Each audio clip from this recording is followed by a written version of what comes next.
మాజీ మంత్రి వైసీపీ నేత అంబటి రాంబాబు మీడియాతో మాట్లాడుతున్నారు. ఇప్పుడు లైవ్ చూద్దాం. అక్రమ నిర్మాణంలో నివసిస్తున్నటువంటి నారా చంద్రబాబు నాయుడు గారు ఈ విధంగా మాట్లాడడం సరైనటువంటి పద్ధతి కాదు. లింగం లేని వారి ఆస్తిని ఫిట్ప్రోకోలో కొట్టేసినటువంటి మీరు ఇవాళ జగన్మోహన్ రెడ్డి గారి గురించి మాట్లాడడం అనేది సమంజసమైనటువంటి అంశం కాదని కూడా ఈ సందర్భంగా నేను చెప్పదలుచుకున్నాను. విశాఖ ప్లాంట్ గురించి మాట్లాడవలసిన మీరు విశాఖ ప్లాంట్ గురించి మాట్లాడరు, దాన్ని పరిష్కారం చేయరు.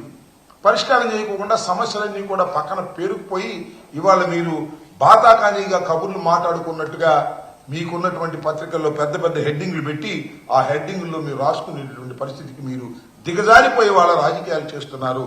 హోంమంత్రి వస్తే సమస్యల పరిష్కారానికి ప్రయత్నం చేయకోకుండా జగన్మోహన్ రెడ్డి గారి మీద బురదలేటటువంటి కార్యక్రమాలు చేస్తున్నారు. మాకు ఉన్న సమాచారాన్ని మాకు ఉన్నాయి, మీకే కాదు మాకు సమాచారాలు ఉంటాయి. ఆయన ప్రెస్ మీట్ పెట్టి మాట్లాడాలా, మీరు ఏం మాట్లాడారో మాకు కూడా తెలుసు, మాకు సమాచారం ఉంది. ఏం మాట్లాడారు మీకు తెలుసు కదా. పవన్ కళ్యాణ్ గారిని ఉప ముఖ్యమంత్రిగా చేయమని బీజేపీ కోరింది, అమిత్ షా గారు కోరారు. దాని మీద మీరు గత్యంతరం లేని పరిస్థితుల్లో ఉప ముఖ్యమంత్రిగా పవన్ కళ్యాణ్ గారిని పెట్టారు. ఇవాళ మీరేం చేస్తున్నారు? ఉప ముఖ్యమంత్రిగానంట పవన్ కళ్యాణ్ గారు ఒక పక్కన ఉంటే రెండో పక్కన ఆయన కుమారుని తెచ్చుకోవాలనే ప్రయత్నం చేస్తున్నారు. మీ ఇష్టం తెచ్చుకొని మాకేం అభ్యంతరం లేదు, కూటమి ప్రభుత్వం కదా, మీరు తెచ్చుకోవచ్చు. మీరు ఎవరినైనా తెచ్చుకున్నారు ఆయన మంత్రిగా, మీరు ఎవరినైనా తెచ్చుకున్నారు ఆయన మంగళగిరికి. దీన్ని అమిత్ షా గారిని మీరు అడిగారంట. అమిత్ షా గారు ఏ మాట చెప్పాడో మాకు తెలుసు. ఏం మాట చెప్పాడు? ఏమండి చంద్రబాబు నాయుడు గారు, మీ ఓడిని కాస్త కంట్రోల్లో ఉండమనయ్యా, ఎక్కడ పడితే అక్కడ ఏళ్లు పెడుతున్నాడు, ప్రభుత్వానికి చెడ్డ పేరు వస్తుంది, ఉప ముఖ్యమంత్రి లేదు ముఖ్యమంత్రి లేదు, కాస్త ఆగండి, మీ స్పీడ్ తగ్గించండి, మీ అబ్బాయి స్పీడ్ తగ్గించండి, మీ అబ్బాయి ఎక్కడ పడితే అక్కడ వసూలు కార్యక్రమాల్లో నిమగ్నమైపోయి ఉన్నాడు, కాస్త జాగ్రత్త చేసుకో నాయనా అని ఒక మంచి సలహా ఇచ్చాయంట.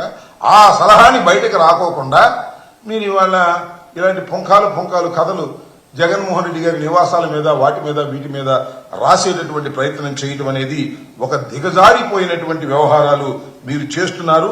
ఈ వ్యవహారాలను కట్టిపెట్టి వాస్తవాలను ప్రజలకు అర్థమయ్యే విధంగా మీరు చేస్తే బాగుంటుందని కూడా మనవి చేస్తున్నారు. జగన్మోహన్ రెడ్డి గారికి 50 బెడ్రూమ్లు ఉన్నాయి, 60 బెడ్రూమ్లు ఉన్నాయి, ఎన్ని పాత చింతకాయ పచ్చడిలో కథలన్నీ కూడా ఇవాళ మళ్ళా వండి వాచేటటువంటి ప్రయత్నం మీరు చేస్తున్నారు. ఇది కరెక్ట్ కాదని కూడా ఈ సందర్భంగా నేను మీ ద్వారా ప్రజలకి, ముఖ్యంగా చంద్రబాబు నాయుడు గారి పార్టీకి కూడా చెప్పదలుచుకున్నాను. ఇలాంటి కాకమ్మ కథలు చెప్పేటటువంటి ప్రయత్నం చేయవద్దని కూడా కూడా ఉంది. వాళ్ళ నదీ జలాల పరి సమస్య ఎంత భయంకరంగా ఉందని అడుగుతా ఉన్నా. అరే శ్రీశైలంలోను నాగార్జున సాగర్లోను మనకు వ్యవసాయానికి రావాల్సినటువంటి నీళ్లను తెలంగాణ ప్రభుత్వం టకటకా విద్యుత్తుకు వాడుకుంటుంటే అడ్డుకునే పరిస్థితి లేదు.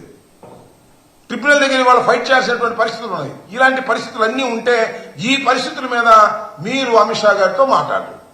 జగన్మోహన్ రెడ్డి గారి ఇళ్ల గురించి ప్రస్తావన జరిగినట్టుగా లేనిపోని కథనాలు వేసి ఏదో పుక్కిడి పురాణాలు చెప్పేటటువంటి కార్యక్రమం చేయటం చాలా దురదృష్టకరమని కూడా ఈ సందర్భంగా నేను చెప్పదలుచుకున్నాను. మరొక అంశాన్ని కూడా ఇక్కడ మీకు ప్రస్తావన చేయాలని అనుకుంటున్నాను. అదేమిటంటే పోలవరంలో చంద్రబాబు నాయుడు గారు డయాఫ్రమ్ వాల్ నిర్మాణం, రెండవ డయాఫ్రమ్ వాల్ నిర్మాణం చేయడానికి నిన్న పనులు ప్రారంభించారు. ఏదో T5 ఏదో సంథింగ్ లైక్ దట్ ఆ మిక్చర్ని కలిపేదానికి, సిమెంట్ కాంక్రీట్ మిక్చర్ని కలిపేదానికి పైనుంచి ఆదేశాలు ఇచ్చాయని పనులు ప్రారంభించబోతున్నారని నిన్న నామినల్గా ప్రజలు పనులు ప్రారంభించారనే మాట వినటం జరిగింది. పదే చంద్రబాబు నాయుడు గారు చెప్తాడు. మొన్న కూడా చూశాను నేను, ఎన్నిసార్లు చెప్పినా అదే చెప్తాడు. డయాఫ్రమ్ వాల్ పోవడానికి జగన్మోహన్ రెడ్డి గారి కారణమని నేను కొన్ని వందల సార్లు చెప్పా, మళ్ళా చెప్తున్నా. డయాఫ్రమ్ వాల్ అనేది దెబ్బతినడానికి గల కారణం నారా చంద్రబాబు నాయుడు గారి అవివేకం. తెలుగుదేశం పార్టీ ఆ రోజుల్లో అధికారంలో ఉన్నప్పుడు చేసినటువంటి తప్పిదాల వలన డయాఫ్రమ్ వాల్ నిర్మాణానికి ముందు కాఫర్ డ్యాముల నిర్మాణం చేయకోకుండా, నదిని డైవర్ట్ చేయకోకుండా మీరు చేసిన పాపానికి ఇవాళ మళ్ళా మా గురించి చెబుతున్నాడు. రెండోసారి వాళ్ళ డయాఫ్రమ్ వాల్ వేయాల్సినటువంటి ఒక పరిస్థితి ఏర్పడడానికి ప్రధానమైనటువంటి ఎక్యూజ్డ్ నారా చంద్రబాబు నాయుడు గారు, తెలుగుదేశం ప్రభుత్వం, అలాగే దేవినేని ఉమా. వీళ్ళ చేసినటువంటి తప్పిదానికి జగన్మోహన్ రెడ్డి గారి మీద బురద జల్లాలనేటువంటి ప్రయత్నం చేస్తున్నారు. ఇది ఎన్నోసార్లు చెప్పాను, మళ్ళా చెప్తున్నాను. అది చంద్రబాబు నాయుడు గారికి మాత్రం ఒక నమ్మకం ఉంది, చెప్పగా జనం నమ్ముతారు అని జగన్మోహన్ రెడ్డి గారి మీద నెట్టేసేటటువంటి కార్యక్రమాలు చేస్తున్నారు. ఇది చాలా తప్పు. జగన్మోహన్ రెడ్డి గారి టైంలో పోలవరం ప్రాజెక్ట్ అనేది అద్భుతంగా శరవేగంగా ముందుకు వెళ్ళింది. మేము ఉన్నప్పుడే 2 కాఫర్ డ్యాములు కూడా క్లోజ్ చేయడం జరిగింది. స్పిల్వేని కంప్లీట్ చేయడం జరిగింది. కరోనా సమయంలో కూడా చాలా జాగ్రత్తగా స్పీడ్గా మేము ముందుకు తీసుకువెళ్లాము. కేవలం డయాఫ్రమ్ వాల్ విషయంలో జరిగిన తప్పిదం వలనే ఈ రోజున పోలవరం ప్రాజెక్టు కుంటుబడింది. ఇవాళ మళ్ళా వాళ్లే సెకండ్ డయాఫ్రమ్ వాల్ వేయాల్సిన పరిస్థితి ఏర్పడింది.